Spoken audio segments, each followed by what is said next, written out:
सामने खड़े हुए हैं और ये बहादुर बलूचिस्तान की धरती की पावन पवित्र है, जो हमें मौका मिलता है कि इस धरती पर आ गया।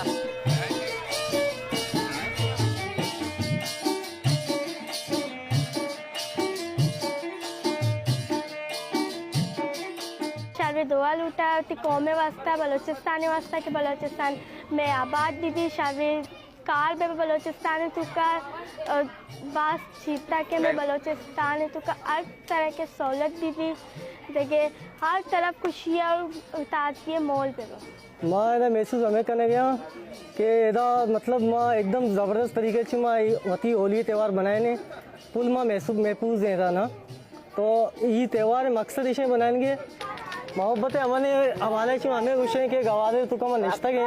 22 साल है इधर मर्दों